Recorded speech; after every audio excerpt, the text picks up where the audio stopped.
Bismillahirrahmanirrahim. Assalamualaikum warahmatullahi wabarakatuh.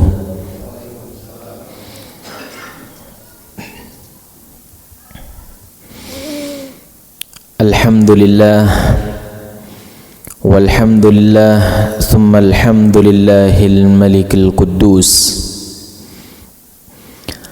alladhi waffaqana wa iyyakum لحضور المجلس أشهد أن لا إله إلا الله وحده لا شريك له وأشهد أن سيدنا ومولانا محمدا صلى الله عليه وسلم المبعوث رحمة للعالمين اللهم فصل وسلم على سيدنا محمد مفتاح باب رحمة الله عدد ما في علم الله صلاة وسلاما دائمين بدوامين متلازمين بدوام ملك الله وعلى آله وصحبه ومن والاه أما بعد. Hadirin yang dirahmati Allah Subhanahu wa taala. Alhamdulillah, bersyukur kepada Allah Subhanahu wa ta'ala yang dimana Allah memberikan kita satu kenikmatan yang dimana kita mampu menggunakan kenikmatan tersebut untuk memasuki tahun baru Islam, yaitu bulan Muharram, yang alhamdulillah hari ini hari Ahad tanggal 6 Juli bertepatan dengan tanggal 10 bulan Muharram, yang dimana disebut dengan Yauma Ashura. Dikenal dalam agama Islam bahwa sesungguhnya bulan Muharram tersebut adalah salah satu bulan yang dimuliakan oleh Allah Subhanahu wa ta'ala. Maka kita sebagai umat Nabi Muhammad sallallahu alaihi wasallam jangan tertinggal dengan apa yang Allah berikan, apa yang Allah turunkan di dalam bulan Muharram tersebut. Karena sayang sudah menjadi umat Nabi Muhammad sallallahu alaihi wasallam, beragama Islam, diberikan umur yang panjang, akan tetapi tidak mengetahui keutamaan-keutamaan yang ada dalam bulan Muharram. Sedikit kita sampaikan bahwa Allah Subhanahu wa ta'ala memuliakan bulan Muharram. Karena kenapa? Karena di dalam bulan Muharram terjadi berbagai macam peristiwa yang dimana kalau keyakinannya orang-orang Jawa, ya, kemarin pernah kita bahas di kota Gresik, keyakinan orang Jawa kalau di bulan Muharram satu suro ya. Nah, satu suro itu keyakinan itu dianggap hari-hari yang tidak baik, sehingga kalau orang Jawa itu tidak mau mengadakan istilahnya kayak pernikahan, itu dihindari. Dan keyakinan tersebut memang ada dasarnya. Karena kenapa? Di bulan Muharram banyak kejadian-kejadian yang menyedihkan yang dirasakan oleh orang-orang terdahulu, terlebih di kalangan para anbiya wal mursalin, yang dimana di dalam bulan Muharram tersebut terjadi sebuah peristiwa yang sangat menyedihkan. Contoh kecilnya, ya, ada kejadian di mana dalam bulan Muharram tersebut pisahnya Nabi Muhammad dengan sebagian keluarganya. Nabi Ibrahim yang diuji oleh Allah Subhanahu wa ta'ala, terus Nabi Nuh yang diuji oleh Allah Subhanahu wa ta'ala.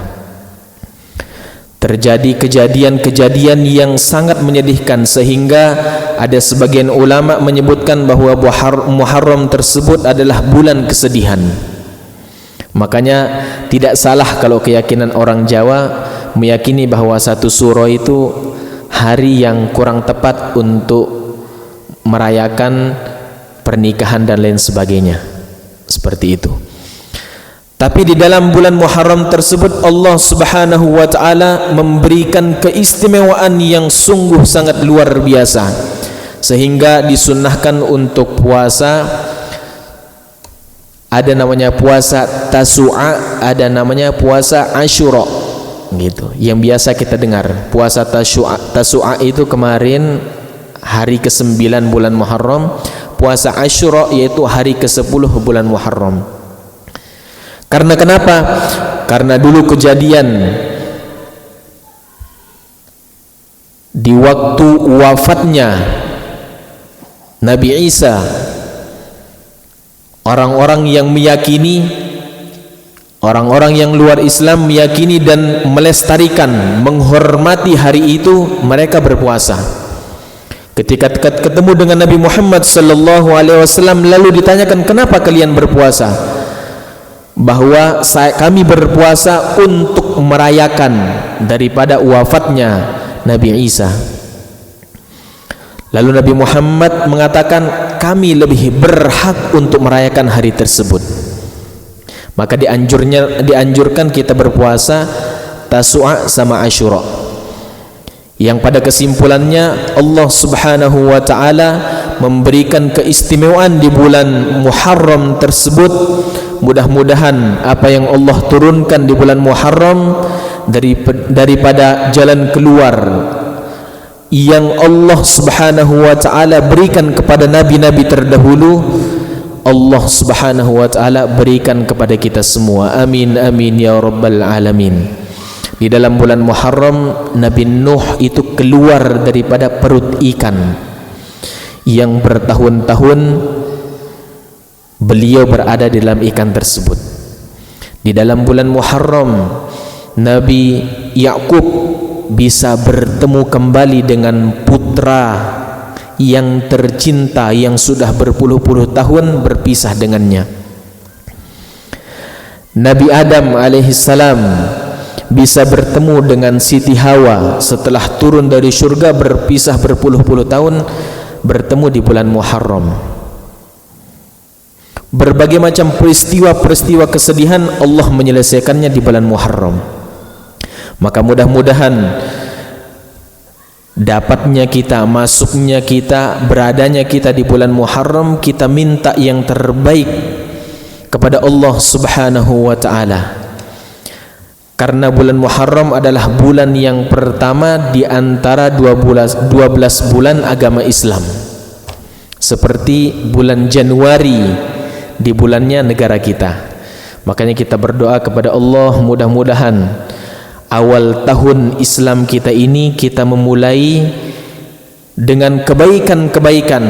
Apalagi kemarin di awal bulan Muharram tanggal 1 disunnahkannya kita untuk memperbanyak amalan-amalan yang baik. Bahkan disunnahkan untuk kita minum susu putih, gitu, dengan harapan mudah-mudahan hari-hari kita, nasib-nasib kita menjadi nasib yang putih. Karena putih itu lambang kebaikan.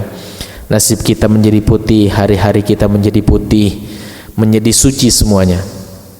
Mudah-mudahan Allah Subhanahu wa taala selalu membimbing kita, hari-hari kita diberkahi oleh Allah, ya, waktu-waktu kita diberkahi oleh Allah, bahkan kesibukan-kesibukan, aktivitas yang kita jalani itu diberkahi oleh Allah Subhanahu wa taala.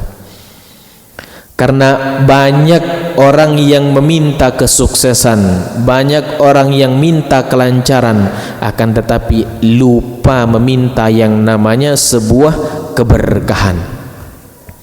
Diberikan kelancaran oleh Allah, diberikan kemudahan oleh Allah, akan tapi belum tentu diberikan keberkahan oleh Allah Subhanahu wa taala. Yang kita inginkan, yang kita doakan, yang kita harapkan bukan hanya sekedar kelancaran, bukan hanya sekedar kemudahan, akan tapi di balik kemudahan tersebut, di balik kelancaran tersebut diselipkan makna berkah oleh Allah Subhanahu wa taala. Karena kalau sudah berkah, Pak, Bu, ya, kalau sudah berkah mesti baik. mesti lancar. Kalau sudah berkah diberikan oleh Allah Subhanahu wa taala, ya, harta yang kita miliki itu mesti akan menuju jalan yang baik. Kalau sudah diberikan keberkahan dalam keluarga kita, mesti keluarga kita itu diselipkan yang namanya ketenangan. Apalagi masalah kerjaan, fasilitas-fasilitas yang diberikan oleh Allah bukan hanya sekedar lancar dan mudah, akan tapi keberkahan dari Allah selalu kita harapkan. Ya, maka jangan lupa yang namanya keberkahan dalam setiap doa yang kita panjatkan kepada Allah Subhanahu wa taala. Karena banyak orang yang kaya, banyak orang yang diberikan kelancaran, tapi kekayaan mereka membuat mereka sengsara. Ya, kerjaan-kerjaan mereka lancar akan tapi membawa sebuah kebinasaan dalam keluarga. Karena kenapa? Lupa untuk meminta sebuah keberkahan. Apa itu makna keberkahan? Makna keberkahan yaitu ziyadatul khair, bertambahnya kebaikan. Mau lihat seperti apa yang namanya keberkahan? Contoh kecil, ya. Waktu yang kita miliki 24 jam. Seberapa banyak kita gunakan untuk kebaikan? Orang bekerja, semuanya bekerja. Orang mencari nafkah, semuanya mencari nafkah. Tapi bisakah kita perhatikan di antara semua orang yang memiliki kesibukan, pernahkah di dalam kesibukannya itu terselip untuk mengingat Allah Subhanahu wa taala, bisa memperhatikan solat, ada waktu luang untuk dia bisa menunaikan ibadah 5 waktu. Itu yang namanya berkah. Diberikan kesehatan, lancar semua, tapi tidak diberikan kesempatan untuk beribadah. Diberikan kesuksesan, menuntut ilmu, ya, mengajar, pergi ke sana, pergi ke sini, tapi belum tentu waktunya bisa diatur untuk beribadah kepada Allah Subhanahu wa taala. Makanya kita hidup di dunia ini, ya, jangan lupa untuk meminta keberkahan dari Allah Subhanahu wa taala, sehingga di tengah-tengah kesibukan yang kita jalani, ya, di tengah-tengah kesibukan yang kita lalui, fasilitas apapun yang Allah berikan kepada kita, kesibukan apapun yang Allah berikan kepada kita, minta untuk diberkahi oleh Allah, sehingga hasil daripada kesibukan kita, hasil daripada aktivitas kita bisa dinikmati oleh anak keturunan kita. Banyak sekarang keluarga yang montang-manting, cerai ke situ ke sini. Ya, karena kenapa? Orang tua tidak pernah meminta yang namanya keberkahan. Dia terlalu fokus dengan nominal, terlalu fokus dengan kerjaan, terlalu fokus dengan kesibukan, sehingga tidak tahu masa depan anaknya seperti apa, masa depan keluarganya seperti apa. Makanya salah satu kesibukan umat muslim yang paling istimewa yaitu duduk di dalam majelis taklim, menyempatkan waktu untuk belajar ilmunya Allah Subhanahu wa taala. Karena kenapa? Sebentar kita duduk akan tapi menjadi bekal kita untuk mengatur sisa-sisa daripada umur yang Allah berikan kepada kita semua. Kalau cuman sekedar bekerja 24 jam kita sibuk terus, tidak ada waktu untuk kita menuntut ilmu, membaca kelebihan-kelebihan, membaca ilmunya Nabi Muhammad sallallahu alaihi wasallam. Lalu apa bedanya kita dengan Fir'aun? Apa bedanya kita dengan orang-orang Yahudi? Apa bedanya kita dengan orang-orang kafir yang selalu terus memenuhi waktunya dengan kesibukan? Maka alhamdulillah masjid selalu memfasilitasi, bukan hanya sekedar jamaah 5 waktu, akan tetapi diberikan program-program. Bukan hanya bapak-bapak, akan tapi ibu-ibu pun lebih aktif. memiliki program ngaji, memiliki program belajar. Ini adalah satu fasilitas dan rezeki yang sangat besar untuk kita. Bagaimana cara kita mengisi waktu-waktu kosong kita untuk bisa mendapatkan keberkahan dan ilmu Nabi Muhammad sallallahu alaihi wasallam, sehingga teringat dengan apa yang disampaikan oleh Rasulullah sallallahu alaihi wasallam, ajaban li amril mu'min. Sangat heran terhadap orang mukmin tersebut, bahwa sesungguhnya setiap yang ada dalam diri mukmin semuanya baik. Apabila diberikan kenikmatan, dia bersyukur kepada Allah Subhanahu wa ta'ala. Dan apabila diuji, diberikan musibah oleh Allah, dia bersabar kepada Allah Subhanahu wa ta'ala. Itulah hakikatnya orang mukmin. Kurang apa? Allah memberikan kita nikmat, dianjurkan bersyukur. Allah memberikan kita ujian dan musibah, Allah sudah menyiapkan untuk bersabar. Dua sayap ini apabila aktif untuk kita terbang, maka akan sampai ke surganya Allah Subhanahu wa ta'ala. Akan tapi kalau sudah tidak mengetahui, tidak mengenal makna sebuah kesyukuran dan makna sebuah kesabaran, bagaimanapun Allah membentangi dunia, kita tidak akan pernah mengetahui yang dinamakan syukur dan yang disebut namanya sabar. Makanya mudah-mudahan kita diberikan ilmu syukur terhadap nikmat yang Allah berikan kepada kita, dan diberikan yang namanya ilmu sabar untuk menghadapi musibah-musibah yang Allah berikan kepada kita semuanya. Amin amin ya rabbal alamin.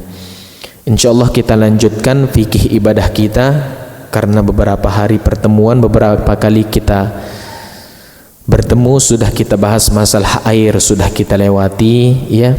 Masalah taharah, sesuci, sudah kita bahas. Sekarang kita masuki bagaimana kita belajar untuk sholat yang benar. Bukan hanya sekedar kita angkat kedua tangan kita, Allahu Akbar, memulai salat dan menggerakkan badan kita dan mengakhiri dengan Assalamualaikum warahmatullah. Akan tetapi kita belajar pelan bagaimana kita memaknai daripada solat yang kita lakukan, sehingga bukan hanya sekedar solat yang kita kerjakan, akan tetapi kita bisa merasakan daripada buah solat yang kita kerjakan. Karena kenapa? Karena solat adalah sebaik-baik aktivitas yang diberikan oleh Allah Subhanahu wa ta'ala. Dan salah satu mukjizat Nabi Muhammad sallallahu alaihi wasallam yang sampai akhir zaman bisa dinikmati oleh umatnya. Coba kita bayangkan, kita ambil pelajaran, setiap nabi diberikan mukjizat. Nabi Musa diberikan mukjizat di dunia, Nabi Isa diberikan mukjizat di dunia, Nabi Ibrahim diberikan mukjizat di dunia, diberikan kelebihan-kelebihan oleh Allah Subhanahu wa ta'ala. Akan tetapi Nabi Muhammad sallallahu alaihi wasallam ketika diberikan mukjizat oleh Allah Subhanahu wa ta'ala, tidak diberikan di dunia, tapi diundang khusus oleh Allah Subhanahu wa ta'ala untuk menjemput mukjizat yang mulia yang namanya salat. Diundang langsung oleh Allah yang biasanya kita kenal dengan Isra dan Mi'raj. mengambil hadiah terbesar dari Allah, yaitu yang namanya perintah solat. Berbagai macam peristiwa yang Nabi Muhammad jalani untuk menjemput hadiah terbesar dari Allah Subhanahu wa ta'ala. Lalu kita, umat Nabi Muhammad hidup di akhir zaman, kita jadikan solat sebagai beban hidup kita. Sayang, begitu sayang. Kebanyakan umat akhir zaman menjadikan solat tersebut sebagai beban. Ya Allah, dikit dengar azan, kok cepet azan. Baru solat maghrib, bentar lagi isya, kok cepet isya, solat maneh. Karena kenapa? Orang-orang yang menganggap solat tersebut sebagai beban karena tidak mengetahui latar belakang solat tersebut. Nabi Muhammad sallallahu alaihi wasallam menerima mukjizat. Salat tersebut diundang khusus oleh Allah Subhanahu wa taala, dipanggil ke Sidratul Muntaha, mendapatkan wahyu salat di pinggir surga, Pak. Ya, bukan di gua Sur seperti nabi yang lain. Bukan di pinggir, bukan di sampingnya pohon kurma seperti nabi yang lain. Bukan di sampingnya, di bawah pohonnya tin ataupun zaitun seperti nabi yang lain. Tapi Nabi Muhammad sallallahu alaihi wasallam mendapatkan wahyu dari Allah Subhanahu wa taala, yaitu perintah salat, dipanggil langsung ke Sidratul Muntaha, di sampingnya surga. Alangkah indahnya perintah salat yang didapatkan oleh Nabi Muhammad sallallahu alaihi wasallam. Dan ini satu-satunya perintah yang komplit premium, PVIV. Nabi Muhammad sallallahu alaihi wasallam mendapatkan mukjizat dari Allah Subhanahu wa taala. Semua nabi pernah salat, tapi tidak seperti salatnya Nabi Muhammad sallallahu alaihi wasallam. Maka mari kita belajar, ya. Walaupun kita sudah berpuluh-puluh tahun salat, walaupun kita sudah berhari-hari salat, 5 waktu, 5 kali sehari kita salat, bukan sekali sehari, 5 hari, 5 kali sehari kita salat. Tapi pernahkah kita meresapi makna salat tersebut? Pernahkah kita merasakan buah daripada salat tersebut? Pernahkah kita merasakan hasil daripada salat yang kita lakukan 5 waktu sehari? Pernahkah kita terbayang bagaimana Nabi Muhammad sallallahu alaihi wasallam menjemput yang namanya perintah salat? Maka sekarang coba kita belajar perlahan apa makna daripada salat yang kita lakukan. Sampai-sampai salat tersebut memiliki pembahasan khusus dalam agama Islam. Karena kenapa? Karena salat memiliki potensi yang besar untuk merubah kehidupan manusia. Maka salah satu hikmah Allah memberikan 5 waktu sehari semalam untuk hambanya mendekat kepadanya, ada 5 hal, 5 keistimewaan di balik 5 waktu yang Allah berikan kepada kita. Ulama mengulas satu persatu daripada waktu-waktu sholat tersebut sehingga menemukan 5 hikmah dianjurkan, 5 hikmah diwajibkannya kita sholat 5 waktu.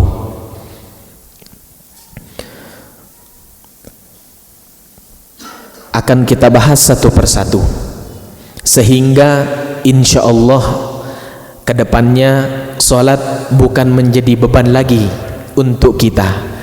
Akan tetapi mudah-mudahan Allah memberikan ilmu yang barokah kepada kita sehingga sholat akan menjadi kebutuhan kita melebihi daripada kebutuhan kita terhadap materi-materi yang lain.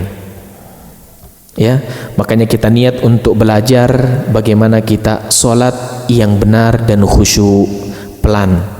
Kemarin kita sudah bahas bagaimana kita sesuci, bagaimana kita berwudu yang sempurna. Sekarang kita mau memasuki yang namanya ibadah solat. Solat menjadi pokok penentu amal yang lain. Saking dahsyatnya solat, solat itu menjadi pokok penentu di antara yang lainnya. Kalau solat sudah benar, insya Allah dijamin ibadah yang lain benar. Sampai-sampai Nabi Muhammad sallallahu alaihi wasallam menyampaikan, inna awwala ma yuhasabu bihil abdu yawmal qiyamah as-salah. Idza saluhat saluha sairu amalih wa idza fasadat fasadat sairu amalih. Besok di akhirat, Pak, di hari kiamat, yang paling pertama dihitungkan, dihisab oleh Allah Subhanahu wa taala bukan harta kita, bukan sedekah kita, bukan haji umrah kita, bukan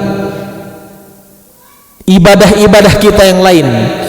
Yang pertama kali dihitung oleh Allah, dihisab oleh Allah Subhanahu wa taala, yang naik pertama kali yaitu salat. Idza saluhat saluhat sairu amalih.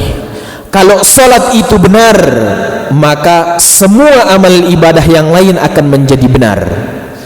Tapi kalau sudah salat itu tidak benar, maka yang lainnya ikut tidak benar. Karena kenapa? Salat adalah inti daripada ibadah-ibadah yang lainnya. Makanya salah satu hikmah diwahyukannya Rasulullah sallallahu alaihi wasallam diberikan mukjizat salat, karena salat adalah pendidikan terbaik bagi hamba yang berada di atas dunia. Dulu kita lihat bagaimana sejarah Nabi Muhammad sallallahu alaihi wasallam ketika berdakwah. Kehidupan tidak menentu. Ada yang saling membunuh satu persatu, ada yang saling mengasingkan satu persatu. Tapi ketika datangnya Nabi Muhammad sallallahu alaihi wasallam membawa perintah salat, semua tentang kehidupan tertata dengan baik. Semua tentang kehidupan tertata dengan baik. Dimulai daripada salat. Nabi Muhammad sallallahu alaihi wasallam menyampaikan bagaimana tata cara salat yang baik. Sampai Nabi Muhammad berucap, sallu kama ra'aitumuni usalli. Salatlah sebagaimana kamu lihat saya salat. Karena kenapa? Salat menjadi pendidikan terbesar dan teristimewa untuk umat manusia. Karena apapun yang kita inginkan ada dalam salat. Ingin kesehatan, perbanyak salat. Ingin kesuksesan, perbanyak salat. Karena kenapa? Karena semua yang Allah Subhanahu wa taala janjikan terhadap umat Nabi Muhammad sallallahu alaihi wasallam semua ada dalam salat. Bagaimanapun orang sukses, Pak, kalau sudah jauh dari salat, dia tidak sukses. Bagaimanapun merimpah luah harta yang dimiliki, tapi kalau sudah lepas dengan salat, maka semua itu tidak ada artinya di sisi Allah Subhanahu wa taala. Dan ciri keberhasilan orang yang salat pertama kali didapatkan yaitu adanya hubungan erat kepada Allah Subhanahu wa taala. Sehingga sering kita dengar salat itu, apa itu salat? Doa. Sering kita dengar apa itu salat? Yaitu silah. Apa itu salat? Sering kita dengar hubungan khusus kepada Allah Subhanahu wa taala. Makanya sering kita ucapkan silaturrahim, silaturrahmi. Apa itu silaturrahmi? Yaitu mendoakan di saat kita tidak bersama, menyapa di saat kita bersama, dan mendoakan di saat kita tidak bersama, yaitu silaturrahim, memiliki ikatan yang khusus terhadap kerabat kita. Salat memiliki arti hubungan khusus dengan Allah Subhanahu wa ta'ala. Kenapa dikatakan salat itu doa? Karena orang berdoa seakan-akan orang berbicara kepada Allah Subhanahu wa ta'ala, memiliki komunikasi, koneksi besar terhadap Allah Subhanahu wa ta'ala.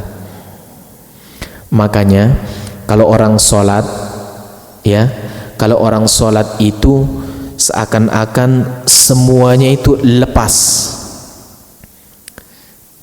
Dia jadi apapun ketika dia sudah menghadap kepada Allah Subhanahu wa ta'ala, maka dia seakan-akan sudah ada di hadapan Allah Subhanahu wa ta'ala. Hubungan yang melatih kita supaya terus terhubung dengan Allah Subhanahu wa ta'ala itu disebut dengan salat. Kalau kita ingin kemudahan dan kesuksesan, ya, coba kita lihat koneksi kita dengan Allah Subhanahu wa ta'ala sering terputus atau selalu terhubung. Kalau sudah sholat yang kita lakukan membuat kita yakin dan terhubung kepada Allah Subhanahu wa ta'ala, maka tidak mungkin keburukan-keburukan itu kita lakukan. Tidak mungkin kejelekan-kejelekan itu kita kerjakan. Larangan-larangan Allah Subhanahu wa ta'ala akan kita jauhkan. Tapi kalau sudah sholat yang kita lakukan sedikit pun tidak ada koneksi kepada Allah Subhanahu wa ta'ala, tidak ada hubungan dengan Allah Subhanahu wa ta'ala, maka berapa kali pun kita sholat tidak akan memiliki potensi besar untuk kita jauh daripada kemaksiatan.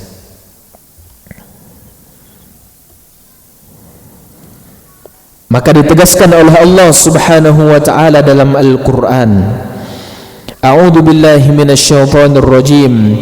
Fa idza qadaytumus salata fadhkurullaha qiyaman wa qu'udan wa 'ala junubikum. Allah Subhanahu wa ta'ala memerintahkan kita untuk salat 5 waktu sebagai fasilitas terbesar untuk kita memiliki hubungan khusus dengan Allah Subhanahu wa ta'ala.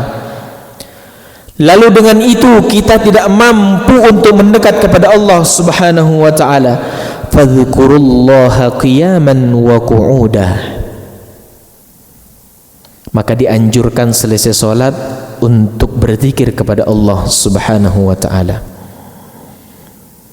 Dengan solat kita tidak mampu. Di saat kita takbir, tangan kita bertakbir, lisan kita mengucapkan Allahu Akbar, akan tapi hati kita tidak mengikuti Allahu Akbar.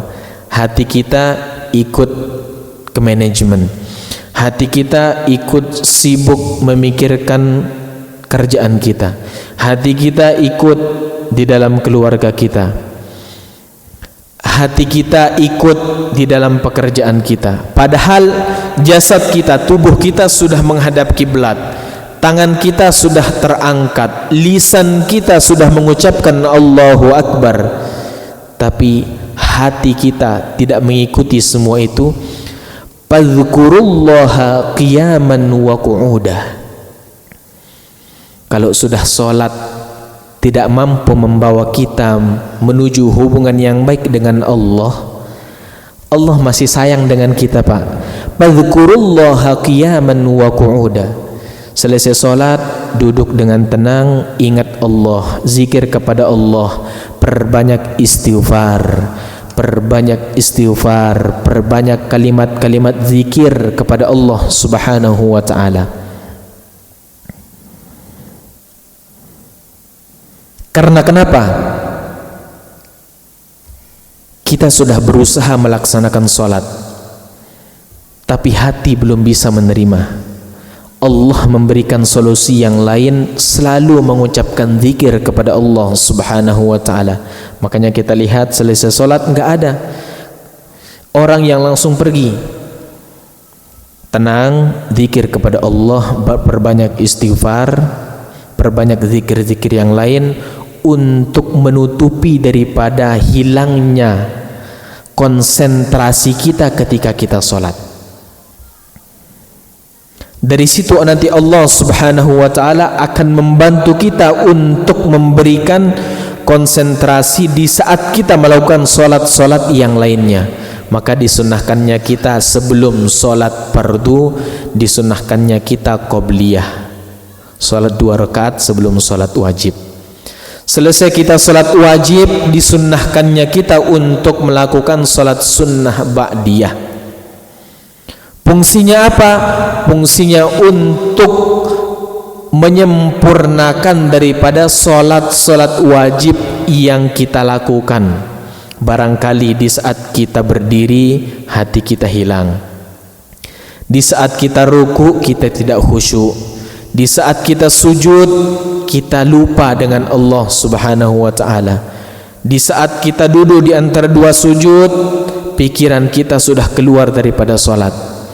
Maka dianjurkan oleh Nabi Muhammad sallallahu alaihi wasallam bagaimana kita bisa menyempurnakan solat-solat tersebut untuk melakukan solat-solat yang lain di luar daripada solat fardu. Makanya Rasulullah sallallahu alaihi wasallam mengajarkan kita tata cara solat. Kalau agama yang lain, Pak, enggak ada sedetail agama Islam diajarkan sebelum solat bagaimana tata cara kita harus sesuci. Di saat kita solat pun diajari, ditata dengan sedemikian rupa. Di saat kita solat pun diajari bagaimana tata cara yang benar. Bahkan bacaan-bacaan sudah dituntun oleh Nabi Muhammad sallallahu alaihi wasallam. Bahkan di saat kita selesai solat pun diajari bagaimana tata cara kita seusai kita solat.